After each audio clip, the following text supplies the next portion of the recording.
Salt lake city ছেড়ে Jefferson hope রওনা হয়েছেন। 3 সপ্তাহ অতিক্রান্ত হলো। একদিন ভোরের দিকে গম খেতে বেরুবার উদ্যোগ করছে জন ফেরিয়ার। এমন সময় বাগানের ফটক খোলার শব্দ শুনল। জানালা দিয়ে উঁকি মেরে দেখল বলিষ্ঠ আকৃতির মধ্যবয়স্ক এক পুরুষ হনহন করে এগিয়ে আসছে তার বাড়ির দিকে।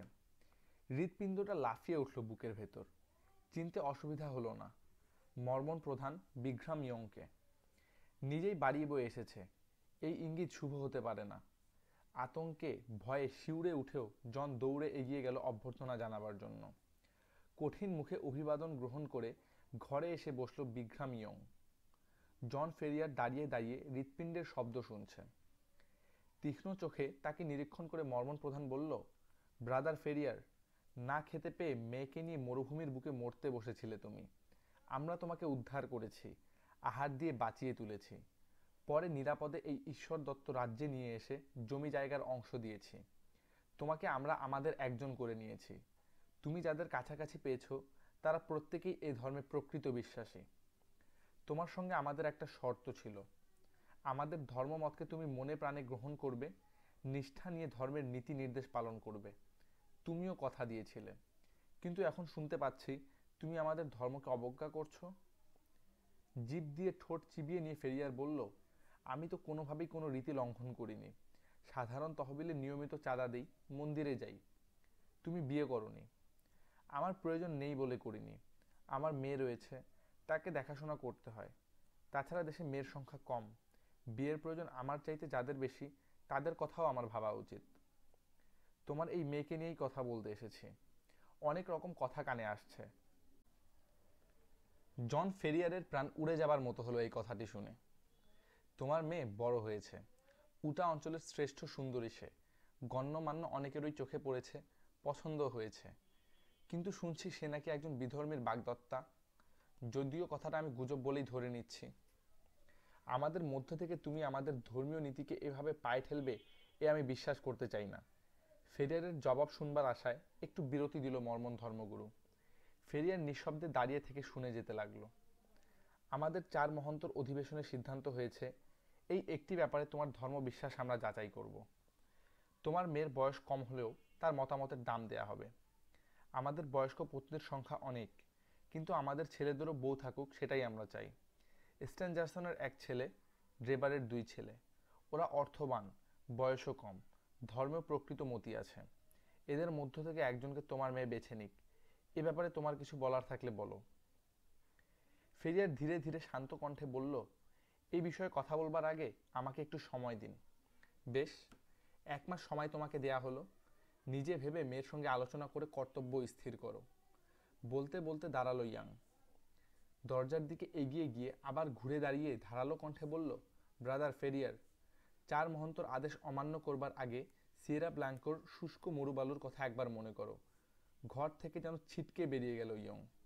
পাথরের মূর্তির মতো দাঁড়িয়ে থেকে ফেরিয়ার শুনতে লাগলো তার অপসৃয়মান পদশব্দ। ফেরিয়ার চমকে উঠল পিঠে কোমল স্পর্শ পেয়ে। তাকিয়ে দেখল লুসি। নিশ্চয়ই আড়াল থেকে সবই শুনেছে। চোখের পাতায় জল লেগে রয়েছে। ফেরিয়ার ঘুরে দাঁড়িয়ে মেয়ের মাথায় হাত রাখল। লুসি বলল, আমাকে নিয়ে তোমার বিপদ হলো বাবা।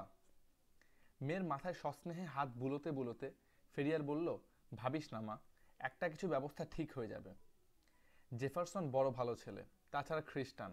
ওকে ছাড়া তোর পাশে আমি আর কাউকে ভাবতে পারবো না। যতই ওরা মুখে ধর্মের কথা বলুক, কোনো দিক থেকে এরা যোগ্য না।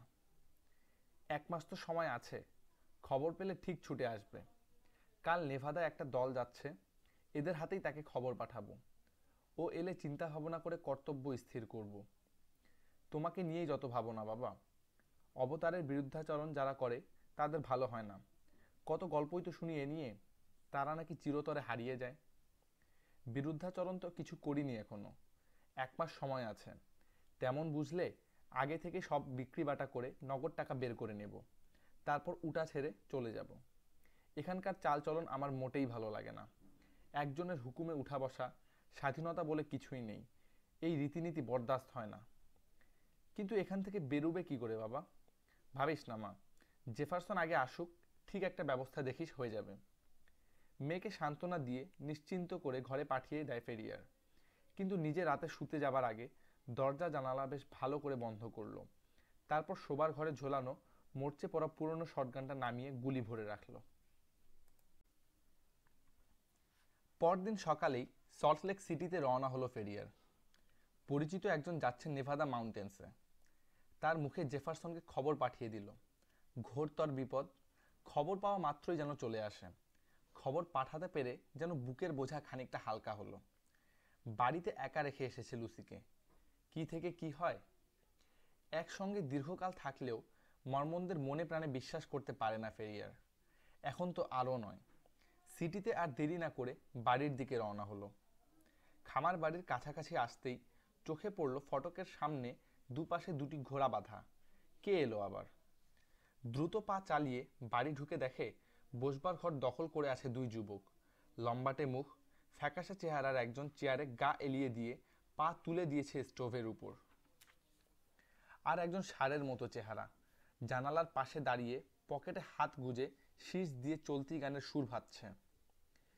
ফেরিয়ার ঘরে ঢুকতেই দুজনেই মাথা হেরিয়ে অভিবাদন জানালো। তারপর চেয়ারে বসা ছোকরা বলল, আপনার অপেক্ষাতেই বসে আছি আমরা। এ হলো মহন্ত ড্রেভারের ছেলে, আমি স্ট্যাঞ্জারসন। শঙ্কায় দুলে উঠল ফেরিয়ারের বুক।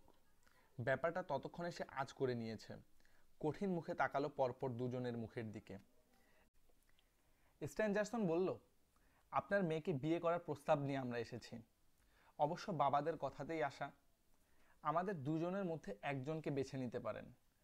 ব্রাদার ড্রেভারের এখন পর্যন্ত 7 জন স্ত্রী, আমার মাত্র 4 জন। সে কারণে আমার দাবি অগ্রগণ্য। সঙ্গে সঙ্গে প্রতিবাদের সুরে যুবক ড্রেভার চিৎকার করে বলে উঠল, ব্রাদার স্ট্যাঞ্জারসন, এটা কোনো কাজের কথাই নয়। কে কটা বউকে পুষতে পারে বিবেচ্য বিষয় হলো সেটাই। গায়ে জ্বালা ধরে গিয়েছিল ফেরিয়ারের। ইচ্ছে হচ্ছিল ঘোড়ার চাবুকটা টেনে নিয়ে কষে বসিয়ে দেয় অসভ্য ছোকরার পিঠে। অনেক কষ্টে নিজেকে সংযত রেখে যুবকদের সামনে এগিয়ে এসে কড়া গলায় বলল, শোনো ছোকরা, আমার মেয়ে যখন ডাকবে তখন এসব কথা নিয়ে এসো। তার আগে আর কোনোদিন এ বাড়িতে পা দেবার চেষ্টা করবে না। বলতে বলতে ফেরিয়ারের রোদে পোড়া বাদামি মুখ হিংস্র হয়ে উঠল। রাগের কারণটা যেন বুঝতে পারেনি, এমনই অবাক হওয়া মুখে দুই মূর্তিমান ফেরিয়ারের মুখের দিকে চোখ তুলে তাকালো। লোকটার মাথায় গন্ডগোল নেই তো? মেয়েকে বিয়ে করতে চাইছে মহন্তদের ছেলে, কৃতার্থ না হয়ে ক্ষেপে উঠেছে মোষের মতো। এখনো দরজা খোলা আছে, নইলে জানালা দিয়ে দুজনকে বেরুতে হবে। প্রচণ্ড ক্রোধে কাঁপতে কাঁপতে শীর্ণ দীর্ঘ হাত তুলে ধরল ফেরিয়ার দরজার দিকে। রাগে অপমানে ফ্যাকাশে হয়ে গেল মহন্তদের দুই গুণধর পুত্রের চেহারা। কথা বলা নিরাপদ নয় বুঝতে পেরে দুজনের সঙ্গে সঙ্গে ছিটকে বেরিয়ে এলো ঘর থেকে। ফটকের দিকে যেতে যেতে স্ট্যাঞ্জারসন ক্রোধ কম্পিত কণ্ঠে বলল, এর ফল আপনাকে ভুগতে হবে বলে গেলাম। 4 মহন্তের নির্দেশ আপনি পায়ে ঠেলেছেন, কথাটা মনে রাখবেন। প্রচণ্ড আক্রোশে গর্জন করে উঠে ফেরিয়ার বন্দুক আনতে ছুটল। লুসি এগিয়ে এসে বাধা দিল। বাবাকে জাপটে ধরে বলল, বাবা মাথা ঠান্ডা করো, জেফারসনকে ফিরে আসতে দাও। মেয়ের কথায় যেন সম্বিত ফিরে পেল ফেরিয়ার। উটার এই মর্মন উপনিবেশে মহন্তদের অবাধ্যতার পরিণাম তার অজানা নয়। সে দেখেছে সামান্য অপরাধের দায়েও অর্থ প্রতিপত্তিশালী ব্যক্তিদেরও চরম মূল্য দিতে হয়েছে। রহস্যজনকভাবে নিরুদ্দেশ হয়ে গেছে তারা। গির্জার দখলে গেছে তাদের বিষয় সম্পত্তি। আজকের ঘটনার পর নিজের সম্ভাব্য পরিণতির কথা ভেবে অন্তরাত্মা শিউরে উঠল ফেরিয়ারের। সমাজে যতই মান্যগণ্য হোক না কেন, মর্মনদের অদৃশ্য রহস্যময় সংগঠনের কবল থেকে কেউ তাকে রক্ষা করতে পারবে না। সর্বশক্তিমান অবতার ইয়ং বাড়ি বয়ে এসে তাকে হুঁশিয়ারি জানিয়ে গেছে। ত্রাসে শঙ্কায় ভেতরটা কুকড়ে এলেও ফেরিয়ার মেয়েকে কিছুই বুঝতে দিল না। সহজ নিরুদ্বেগ ভাব টেনে রাখবার চেষ্টা করলো চোখে মুখে। লুসির সতর্ক চোখ কিন্তু ফাঁকি দিতে পারল না ফেরিয়ার। সহজেই বাবার মনের অবস্থা সে আঁচ করতে পারল। জেফারসনের কথা বলে আশ্বস্ত করবার চেষ্টা করলো বাবাকে। মর্মন অবতারের পরোয়ানা পরের দিনই এসে হাজির হলো। সকালে ঘুম থেকে উঠে ফেরিয়ার সবিস্ময়ে দেখল গায়ের চাপায় পিন দিয়ে এক টুকরো কাগজ আটা। আঁকাবাঁকা হরফে তাতে লেখা, 29 দিন দেওয়া হলো প্রায়শ্চিত্তের জন্য। শিরশির করে একটা ঠান্ডা ধারা বয়ে গেল মেরুদণ্ড বেয়ে। তার মনে পড়ল ইয়ং তাকে 1 মাসের সময় দিয়ে গিয়েছিল। অদৃশ্য অনুচরের সংকেত লিপি স্মরণ করিয়ে দিল 30 দিনের এক রাত্রি গত হয়েছে। রাতের অন্ধকারে নিঃসাড়ে এসে রেখে গেছে এই চিরকুট, অথচ শোবার আগে দরজা জানালা সে নিজের হাতেই এঁটে বন্ধ করেছিল। গোপনচারী এমন শক্তিধর শত্রুর সঙ্গে কি করে এঁটে উঠবে ফেরিয়ার? এই ঘোর বিপদে পাশে দাঁড়াবার মতো একমাত্র জেফারসন ছাড়া দ্বিতীয় কেউ নেই, কিন্তু সেও এখন নাগালের বাইরে। ফেরিয়ার চিরকুটটা দুমড়ে মুচড়ে বাইরে ফেলে দিল, লুসিকে কিছুই জানালো না এ ব্যাপারে। পরের দিন ঘটল আরো ভয়ঙ্কর ব্যাপার। মেয়েকে নিয়ে ব্রেকফাস্টে বসেছে ফেরিয়ার, এমন সময় কড়িকাঠের দিকে তাকিয়ে সবিস্ময়ে চেঁচিয়ে উঠল লুসি। ফেরিয়ার তাকিয়ে দেখে পোড়া কাঠ দিয়ে লেখা একটা সংখ্যা 28। ফেরিয়ার সবই বুঝল, কিন্তু মেয়েকে বলল না কিছুই। সে রাতে বন্দুক নিয়ে পাহারায় বসে রইল ফেরিয়ার, কান সজাগ রাখলো খরগোশের মতো, কিন্তু কাউকেই নজরে পড়ল না, কোনো শব্দও কানে এলো না। পরদিন দরজা খুলতেই দেখল পাল্লায় রং দিয়ে বড় বড় করে লেখা 27। উদ্বেগে উৎকণ্ঠায় এইভাবে একটার পর একটা অভিশপ্ত রাত কেটে চলল, আর অদৃশ্য শত্রু বাড়ির কোথাও না কোথাও লিখে রেখে যাচ্ছে অবশিষ্ট দিনের হিসাব। 1 মাস শেষ হতে আর কতদিন বাকি। একটা করে দিন কমছে, আর নিঃসীম আতঙ্ক ক্রমশ ভারী হয়ে বসেছে বুকের উপর। উদ্ভ্রান্ত ভয়ার্ত ফেরিয়ার একাই বয়ে চলেছে এই বোঝা। জেফারসনের আশায় বুক বেঁধেছিল কিছুদিন, কিন্তু একে একে দিনের মেয়াদ হ্রাস পেয়ে যখন 3-এ এসে ঠেকল, সেই প্রত্যাশা হয়ে এলো ক্ষীণ। ফেরিয়ার বুঝতে পারল বৃথা দিন গোনা, পরিত্রাণের আর কোনোই পথ নেই। পালিয়ে যে বাঁচবে সে উপায়ও নেই। পাহাড় ঘেরা এই উপনিবেশ থেকে পালাবার পথ তার অজানা। তাছাড়া পথের মোড়ে মোড়ে বসে গেছে সতর্ক প্রহরা। এই পরিস্থিতিতে আত্মসমর্পণ ছাড়া বাঁচবার অন্য কোনো রাস্তা নেই। প্রতীক্ষার শেষ প্রান্তে পৌঁছে মরিয়া হয়ে উঠল ফেরিয়ার। জীবন যায় যাবে, তবু মেয়েকে এভাবে বিসর্জন হতে দেবে না। দিন রাত তন্ময় হয়ে কেবল এসব ভাবনাই ভাবে অসহায় ফেরিয়ার। আকুল কান্না দুমড়ে মুচড়ে বুক ভেঙে গলা ঠেলে আসতে চায়। অতি কষ্টে সংযত করে নিজেকে। 2 সংখ্যাটি যেদিন বাড়িতে বিজ্ঞাপিত হলো, সেদিন রাতে আর নিজেকে সামলাতে পারল না ফেরিয়ার। 1 মাসের মেয়াদ শেষ হতে আর 1 দিন বাকি। তারপর কি হবে লুসির? ভাবতে ভাবতে অসহায় অক্ষম ফেরিয়ার চোখ ঢেকে কেঁদে ওঠে হু হু করে। সহসা কান্না থামিয়ে কান সজাগ করে ফেরিয়ার। এই নিস্তব্ধ নিশীথে কোথায় যেন একটা শব্দ হলো। কিছুক্ষণ নিঃশ্বাস বন্ধ করে কান পেতে থাকলো। হ্যাঁ, দরজার কাঠে যেন আলতো টোকার শব্দ। ছিটকে হলঘর পেরিয়ে দোর গোড়ায় এসে দাঁড়ালো ফেরিয়ার। নিশ্চয় শেষ দিনের বিজ্ঞপ্তি কেউ লিখতে এসেছে। সহ্যের শেষ সীমায় দাঁড়িয়ে চোয়ালে চোয়াল চেপে এক মুহূর্ত ভাবল ফেরিয়ার। তারপরই এক ঝটকায় খিল তুলে পাল্লা খুলে দিল। নিস্তব্ধ নিরুপদ্রূপ রাত বাইরে। আকাশের তারার ক্ষীণ আলোতে তীক্ষ্ণ দৃষ্টি চালিত করল বাগানে, কিন্তু বেড়ার ঘেরের অভ্যন্তরে অস্পষ্ট কোনো ছায়াও নজরে পড়ল না। স্বস্তির নিঃশ্বাস ফেলে ঘুরে দাঁড়াতেই সহসা পায়ের দিকে নজর পড়তে চমকে উঠল ফেরিয়ার। মুখ থুবড়ে মাটির উপরে টান টান হয়ে পড়ে রয়েছে একটি লোক। আতঙ্কে 2 পা পিছিয়ে এসে চিৎকার করে উঠতে যাচ্ছিল ফেরিয়ার। তার আগেই দেখল সাপের মতো বুকে হেঁটে মানুষটা ঘরের মধ্যে গিয়ে ঢুকলো। পরক্ষণে উঠে দাঁড়িয়ে ঘরের পাল্লা দুটো বন্ধ করে দিয়ে ঘুরে দাঁড়ালো জেফারসন হোপ। এ কি, তুমি? যেন মুক্তির আনন্দ উদ্গত হলো ফেরিয়ারের কণ্ঠ থেকে। এভাবে আসতে গেলে কেন? ঘরের টেবিলে তখনও ফেরিয়ারের রাতের খাবার ঢাকা ছিল। জেফারসন টেবিলে বসে ঠান্ডা খাবার মুখে তুলতে তুলতে বলল, আগে কিছু খেয়ে নেই, পরে কথা হবে। দুটো পুরো দিন পেটে দানা পানি কিছুই পড়েনি। ঠান্ডা রুটি মাংস খেয়েই পেট ভরালো জেফারসন। তারপর ঘুরে বসে বলল, বাড়ির চারদিকেই পাহারা, ছুঁচ গলবার ফাঁক নেই, কিন্তু আমাকে আটকাবে সে ক্ষমতা কোথায় ওদের? জেফারসন, বড়ই বিপদ আমাদের। জানি আমি, কালকেই শেষ দিন, তাই এভাবে এ সময় আসতে হলো সুযোগ করে। আজ রাতেই যা করবার করতে হবে, আর সময় নেই। ঈগল র্যাভিনে 2টো ঘোড়া আর একটা গাধা বেঁধে রেখে এসেছি। দরকারি যা কিছু সঙ্গে নিয়ে নিন। পাহাড়ের মধ্যে দিয়ে কারসন সিটি যাব, ঠিক করে এসেছি।